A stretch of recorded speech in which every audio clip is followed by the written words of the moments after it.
Abrimos, señoras y señores, la tertulia en este lunes que es 12 de octubre del año 2020.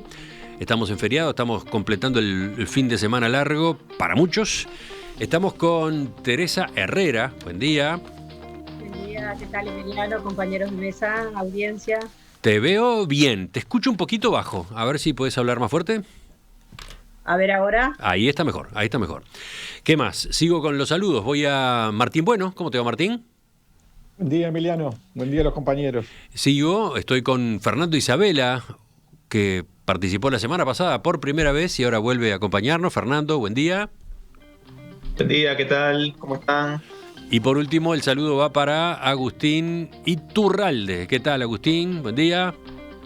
Buen día, Emiliano. Buen día a todos. ¿Cómo andan? A ti te escucho también un poco raro, con mucho eco. A ver, más cerca del micrófono o algo así.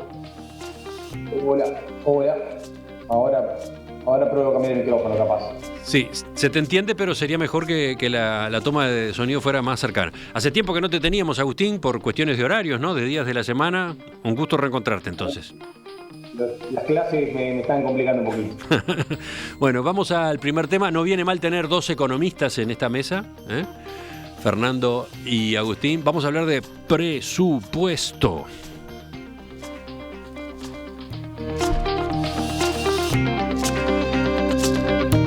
La Cámara de Representantes aprobó esta madrugada en general y solo con los votos de la coalición multicolor el proyecto de ley de presupuesto para el quinquenio. A partir de hoy al mediodía y hasta el jueves, los diputados irán votando el texto, pero ya artículo por artículo. En la discusión que se dio ayer, porque la sesión empezó a las 10 de la mañana, oficialismo y oposición cruzaron visiones sobre el gasto público para este periodo. Por ejemplo, el presidente de la Comisión de Presupuesto integrada con Hacienda, Sebastián Andújar, del Partido Nacional, destacó un cambio de paradigma respecto a los 15 años de mandato frente amplistas, con el foco puesto en ir bajando el déficit fiscal para que ese indicador caiga a 2,7% del PBI al final de esta presidencia. También destacó que el presupuesto en esta ocasión no tiene impuestos. Eso es coherencia política, hacer el esfuerzo para lo que se dice en la pulpería, no se calle en la comisaría y poderlo hacer de buena forma. Este presupuesto, y lo recalco, no tiene impuestos. Y eso hay que tenerlo presente. Sabemos que quizás estas puntualizaciones que hemos hecho traen como consecuencia no tener un incremento presupuestal. Y no estamos acostumbrados a no tener incrementos presupuestales. Y ahí podemos hacer la primera puntualización donde se para la oposición y realmente hace un discurso que a nosotros nos llama la atención de que por no tener un incremento presupuestal, este presupuesto se basa en recortes, se basa en ajustes. Y hasta ahora no se nos ha especificado dónde está el recorte. Del otro lado, justamente, la visión ha sido muy diferente. El miembro informante por la oposición, Alejandro Sánchez del MPP, sostuvo que la coalición de gobierno prendió la motosierra. Pronosticó además una enorme rebaja salarial para trabajadores privados y públicos desde el año próximo. Luego habló, entre otros, el diputado del Partido Socialista, Gonzalo Sibila. Él argumentó que el presupuesto parece hecho por el hombre manos de tijera. La verdad, porque recorte y recorte, agregó. Escuchar que se sostiene por un lado que no hay ajuste y por otro lado que se van a mejorar todos los indicadores fiscales, da raro, ¿no? Porque producto de un gran crecimiento del país parece que no va a ser. ¿Cómo es que pretenden mejorar los indicadores de déficit, todo lo que está establecido en este proyecto, si no es con un ajuste del gasto público? La verdad, ahí hasta el cuento de hadas firme deja de ser firme y pasa a ser otra cosa, que es un presupuesto de fantasía. Vamos a meternos en esta discusión, vamos a traerla a la mesa. ¿Quién empieza? A ver, se están mirando todos de reojo. Voy a dejar a los economistas a un costado por ahora. Vamos contigo, Martín, ¿te parece? Y después Teresa. Bien. A ver, yo, obviamente con dos economistas en la mesa, mi mirada va a ser muy conceptual. Bien. Y yo quiero decir que a mí me parece que es como que lo que pasa en el Parlamento es una fantasía. ¿Qué quiero decir con esto? Por un lado, tenemos al oficialismo estableciendo que acá hay un cambio de paradigma. Y por otro lado, tenemos a la oposición gritando que acá hay una motosierra imponente. Y yo la verdad que cuando me siento fríamente a ver lo que hay, motosierra claramente no hay. O sea, podríamos poner 1,5 millones de cosas para hacer que implicarían una motosierra, y no hay nada. Básicamente la estructura del Estado se mantiene tal cual estaba. Es más, a mí incluso me sorprende que entre los dos instrumentos más grandes que tiene el nuevo gobierno, la ley de urgente consideración y la ley de presupuesto, no ha habido ningún cambio estructural ni al Estado ni a las reglas del juego general. Todos se mantienen cambiados. Lo único que hay es que, bueno, el Estado cesó esa expansión infinita del gasto que tenía. El Estado cesó expandir el gasto en esa práctica histórica de los países, de Uruguay, pero también de muchos países, donde el Estado cada vez que mira sus gastos tiene que expandirse. Entonces, yo no veo un cambio de paradigma, veo que tenemos el mismo Estado que tuvimos en los 15 años frentistas, tampoco veo una motosierra. Lo que veo es que tenemos un nuevo gobierno que aplica un matiz.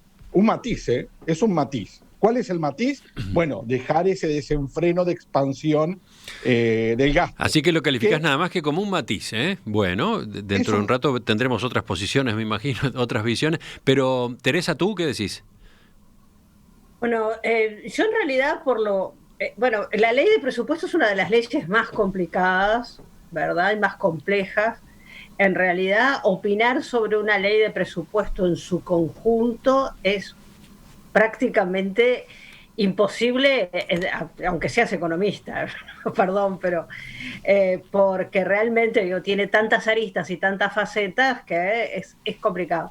Yo lo que veo, por lo menos por lo que me he informado, sobre todo con alguna gente, sobre todo consultores internacionales y todo lo demás, que lo que plantean es justamente esto del recorte, ¿no? Es decir, uno no ve en la ley de presupuesto, y voy a coincidir con Martín, no he visto en la ley de presupuesto un derrotero claro, un objetivo claro, más allá de que se comparta o no se comparta. Es decir, realmente la sensación que uno tiene es que se fue cortando o no dando determinadas cosas. Y lo voy a dar con 2 ejemplos que son de los que yo más conozco. Durante toda la campaña se habló de que se iba a dotar de presupuesto a la ley de violencia basada en género. En los hechos no se la dotó de presupuesto, salvo esos 3 juzgados que estaban en el interior, pero al cortarle además 2 de sus aspectos más importantes, que es la parte de penal y la parte de familia, se le quitó el sentido y además se cortó el observatorio. Ninguna de esas cosas implicaban en sí mismas dinero, sino que en realidad es como un planteo político más que otra cosa. Y el tema de la vivienda, ¿no? Que el tema de la vivienda para mí, sobre todo la erradicación de asentamientos, es claramente un tema político. Es decir, cuando Cabildo Abierto elige los ministerios, los elige con mucha inteligencia, elige Salud Pública y elige Vivienda, que son 2 ministerios claves para lo que es su electorado. Y resulta que ahora el Partido Nacional se lleva Vivienda a la presidencia, y además este discurso que hubo también durante toda la campaña en torno a que iba una fuerte crítica a lo del Frente en cuanto a los programas de erradicación de asentamientos y el crecimiento de los asentamientos, resulta que ahora hasta ni siquiera dentro de la propia coalición se ponen de acuerdo ni cuál es el lugar de esto, ni además, sobre todo, si realmente se van a respetar los presupuestos que ya estaban, además, asignados para largo plazo en el tema de la vivienda. Una aclaración antes de seguir, Teresa. Tú estás aludiendo al plan de mejoramiento de barrios, ¿no? El plan de mejoramiento de barrios. Sí, en su momento se llamó erradicación de asentamientos, por eso No, está bien. Digo porque al pasar señalaste que la presidencia se lleva Vivienda.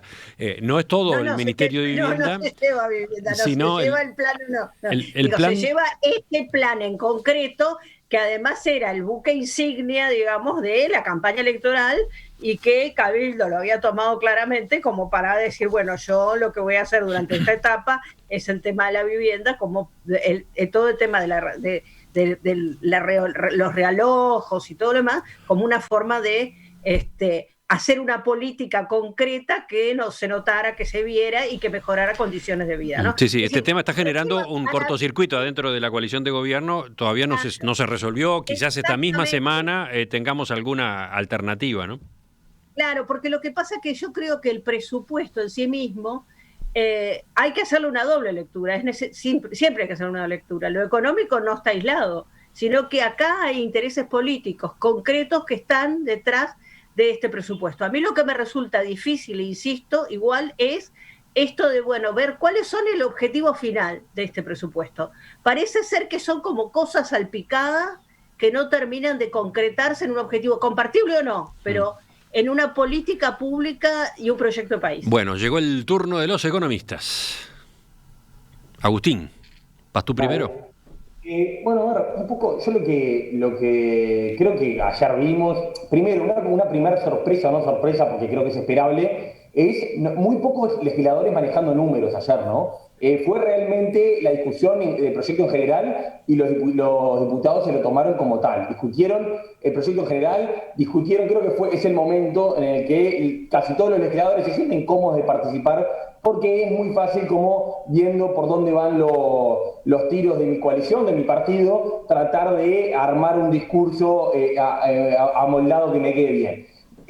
Uno, como decía Martín, uno escuchaba lo que ahí pasaba y había dos mundos paralelos, dos relatos irreconciliables de lo que estaba sucediendo. Y por un lado tenemos la idea de, creo que la fortaleza más importante que tiene la bancada oficialista, y creo que de los discursos del Frente Amplio se señaló poco como comprobación de esto, es cumple bastante bien lo que eran las promesas de gobierno, ¿no? Es un presupuesto que no creó impuestos, muy reivindicado por la bancada oficialista, y que trata de ordenar las cuentas públicas. Esto estuvo en el plan de gobierno de la interna de la calle Pou, un shock de austeridad, estuvo en el programa de gobierno del Partido Nacional, se llamaba Un gobierno que cuide la plata de la gente, y en el compromiso con el país, no me acuerdo cómo se llamaba, pero también estaba de la misma forma. Básicamente hay un capítulo en cada uno de los gobiernos que decía, vamos a ordenar las cuentas. El primero era, a veces, no me acuerdo si eran los tres, pero en varios de ellos era el primero, vamos a ordenar las cuentas públicas sin sobreimpuestos y haciendo un esfuerzo que sea a partir de la baja. O sea, nadie se puede sorprender, ¿no? Eso como muy honesto en ese sentido.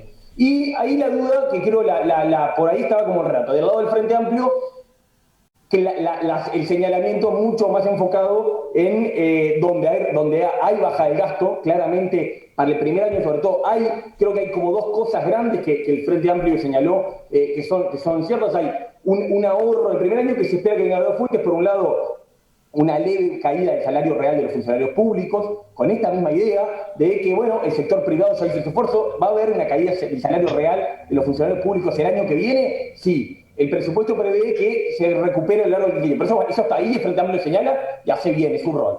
Y después, la otra parte es como una baja de gasto descentralizada. Como bien decía Martín, no hay ningún área, no hay ninguna reforma, no hay ninguna mega motosierra. El Estado uruguayo va a ser el mismo. Lo que se apostó fue a que los jerarcas, muchos jerarcas, casi todos los jerarcas, se les pide que hagan lo mismo con menos, que no hagan algo, que vean dónde podían ahorrar. Y en esas pequeñas cosas hubo muchos señalamientos, que creo que eso lo vamos a tener toda esta semana, lo vamos a ir viendo. ¿Cuál es la realidad acá? Bueno, creo que vamos a tener un presupuesto que trata de ordenar las cuentas públicas basado en dos cosas. El año que viene hay un esfuerzo de una baja de gasto, es cierto, y después la apuesta grande para el quinquenio es el crecimiento económico. Porque uno ve el año que viene vamos a tener un déficit que va a estar algo por debajo del 2019, va a ser 4 y poco, en vez de 4 y pico. Y después la baja, casi que después el gasto público va a estar congelado en términos generales, ¿no? Van a haber dependencias que van a estar más presupuestos y otras que van a estar menos, pero en el grueso va a estar bastante congelado y va a ser el crecimiento económico, las expectativas sobre el 2022, 2021, 2022, 2023, lo que haría hacer caer el peso del déficit fiscal sobre el PBI.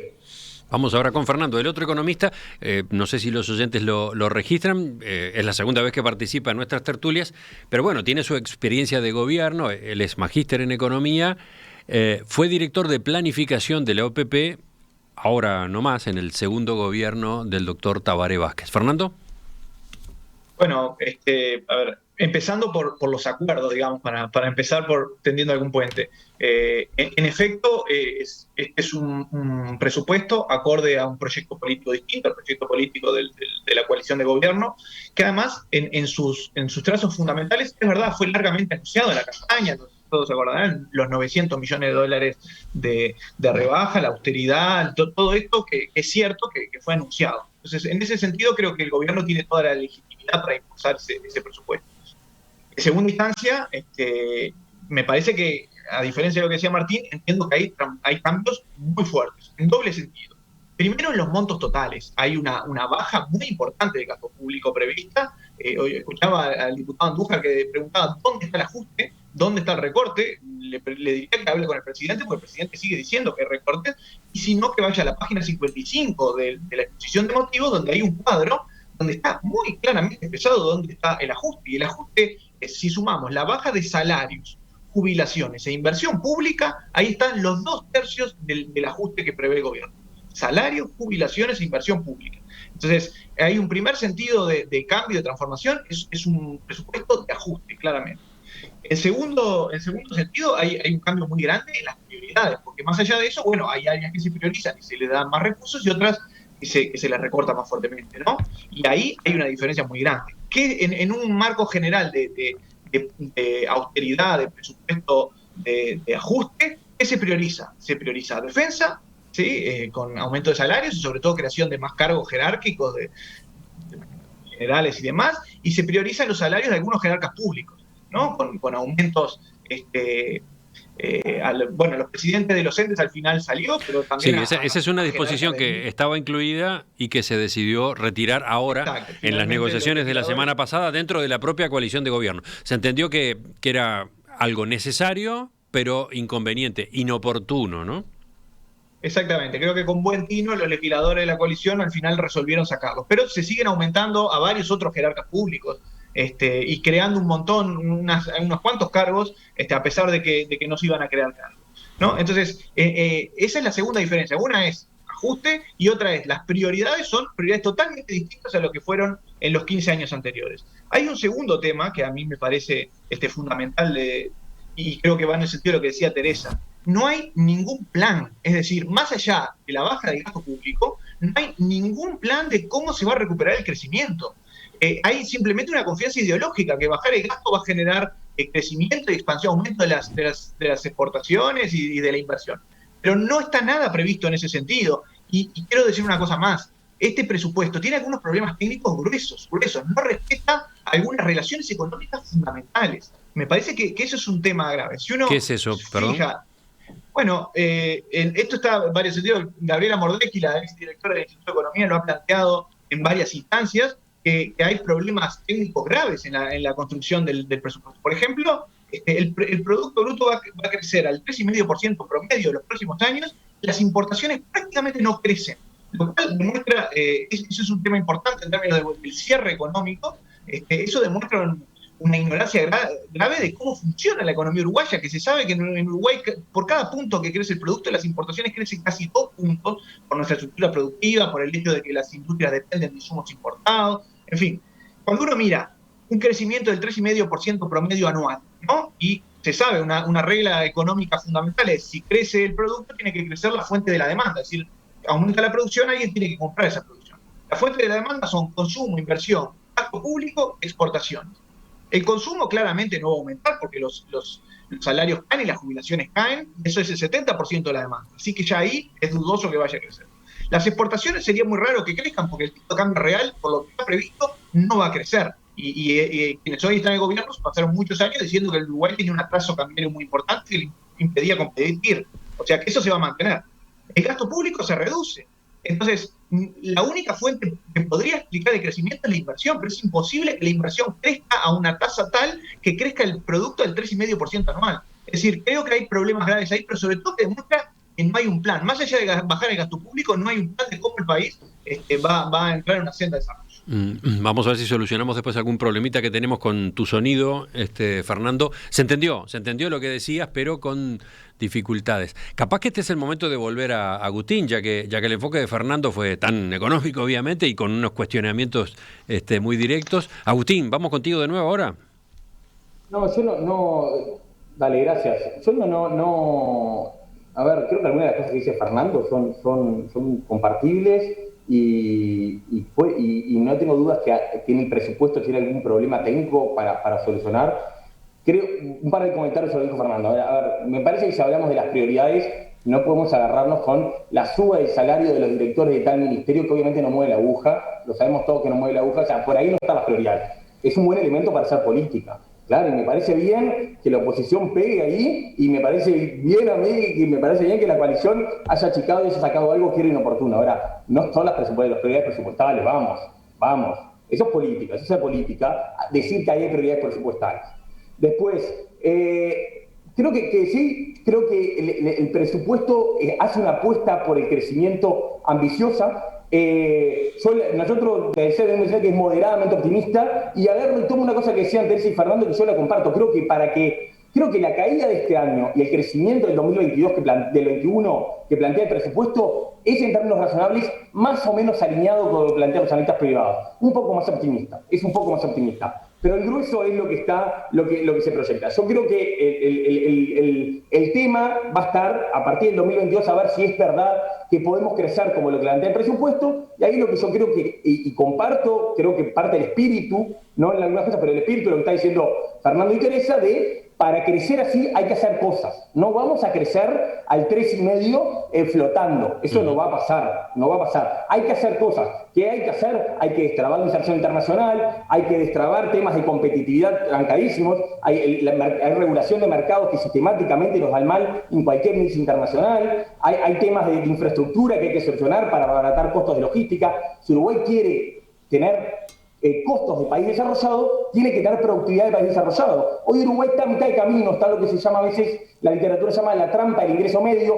Somos muy caros para competir con países en desarrollo, pero no tenemos la productividad de los países desarrollados. Y Uruguay va a tener que destrabar eso. Y yo creo que el presupuesto de su exposición de motivos habla de la inserción internacional, habla de la competitividad, habla de cosas. No es que no dice para qué tipo de país, no es solo bajamos el gasto público y esto salta, ¿no? Hay algunas ideas más allá de eso. De todos modos, el hecho de que haya analistas, bueno, y dirigentes políticos considerando que las proyecciones económicas no son realistas, que son demasiado optimistas, es un tema, ¿no? Es todo un tema, Agustín, porque en el gobierno anterior, ¿cuántas veces se criticó al equipo económico de Astori por haber enviado proyecto de presupuesto o leyes de rendición de cuentas con previsiones que no se correspondían con la realidad, que bueno, después no se cumplieron, ¿no?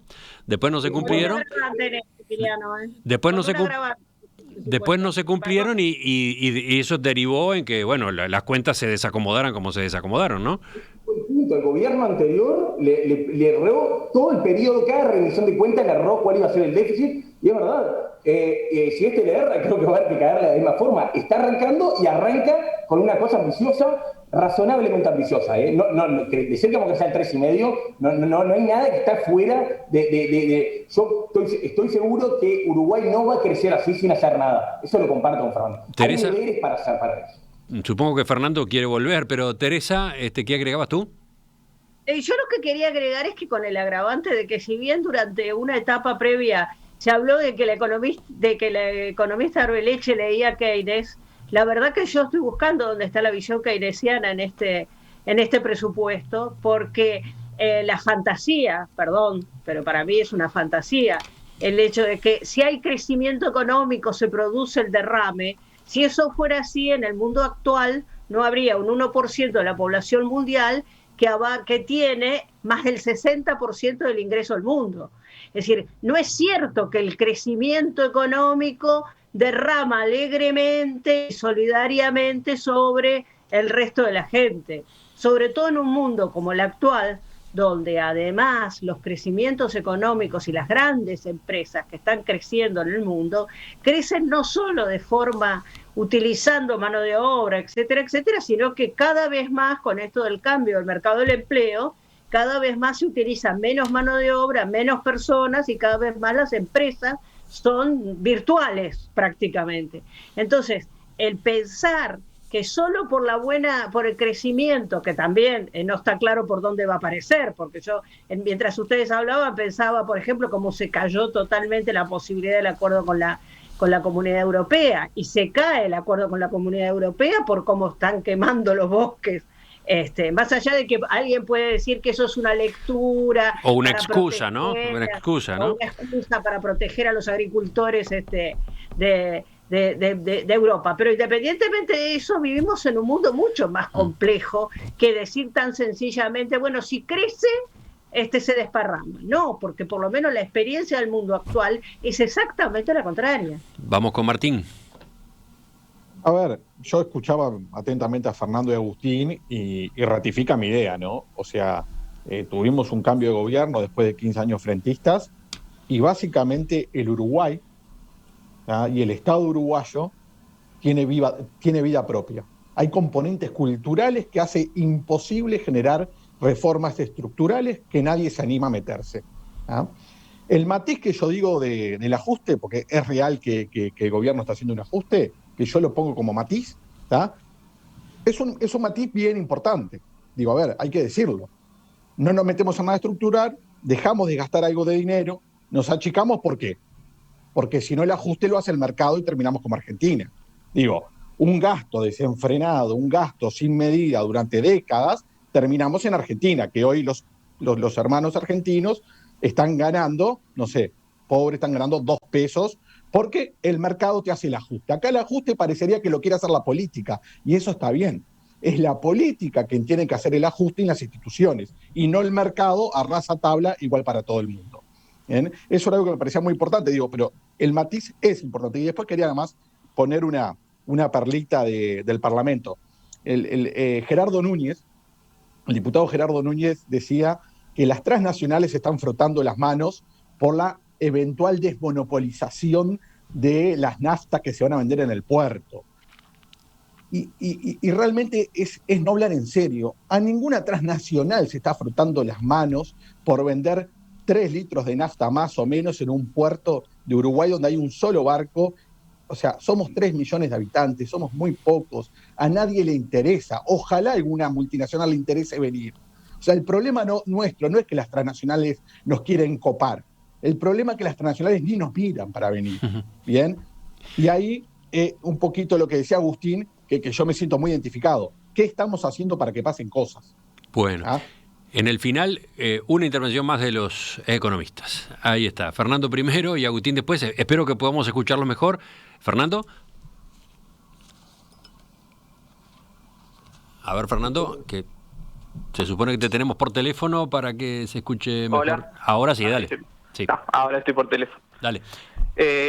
2 o 3 cosas. En primer lugar, retomando algo que decía Teresa, me parece importante recalcar que estamos haciendo un presupuesto de ajuste en un tiempo de crisis, una crisis global. Yo sé, es verdad que el gobierno, quienes hoy son gobierno, hicieron su campaña haciendo énfasis en la necesidad de hacer un ajuste. Creo que habría que haber meditado un poco más si este momento no era un momento para cambiar un poco esa política y hacer el ajuste, y si creían que había que hacerlo unos años después, ¿no? Hay muchísima literatura y se hablaba hoy de Keynes sobre lo grave que puede ser hacer un ajuste en medio de un periodo de crisis. Hoy todo el mundo está expandiendo el gasto público y no disminuyéndolo, y lo están expandiendo países con situación fiscal mucho más comprometida que Uruguay. En segundo lugar, Agustín decía algo que a mí me interesa y me gusta mucho, este tema de la trampa de ingresos medios y la necesidad de aumentar la competitividad para poder dar el salto. Eso es así. Ahora, en general, la literatura, un tema central que señala en ese sentido es el fortalecimiento de las capacidades productivas. Y eso va atado a 2 cosas fundamentales, a educación y a ciencia y tecnología, que son 2 cosas que quedan claramente relegadas en este presupuesto. Entonces, por eso yo digo que no hay ninguna visión de largo plazo más allá de bajar el gasto público. Me parece que tal vez haya en los próximos años otras medidas que sí muestren un lineamiento en qué sentido desarrollar el país. La verdad que en esto está totalmente ausente. En tercer lugar, y se decía hoy el tema, ahora van a hacer el esfuerzo los trabajadores públicos con su baja de salario porque los privados ya lo hicieron. Acá es una cosa importante, porque a veces cuando se habla de salarios públicos uno se imagina tipo al personaje de Gasalla atrás de un mostrador y gritando para atrás. Los salarios públicos que se van a bajar ¿sí? Que está claro que van a bajar, son los salarios de los maestros, los salarios de los policías, los salarios de los enfermeros. Eso es, por lejos, la inmensa mayoría del presupuesto de salarios públicos. Entonces vamos a estar bajando salarios a maestros, a policías, a enfermeros. Digo, está bien, puede ser válido, yo creo que está mal, pero puede ser una opción. Ahora, hay que tener claro que esos son el grueso de los salarios públicos. Y es verdad, los salarios privados también van a estar bajando por las pautas salariales, y esas dos cosas van a permitir el principal impacto realmente a la baja del gasto público, que es bajar las jubilaciones. Las jubilaciones, como ustedes saben, se reajustan todos los años según el promedio de los salarios, según el índice medio de salarios. Entonces van a bajar los salarios públicos y van a bajar los salarios privados. Eso va a hacer que el próximo año, tal vez este año también, tengamos baja de jubilaciones.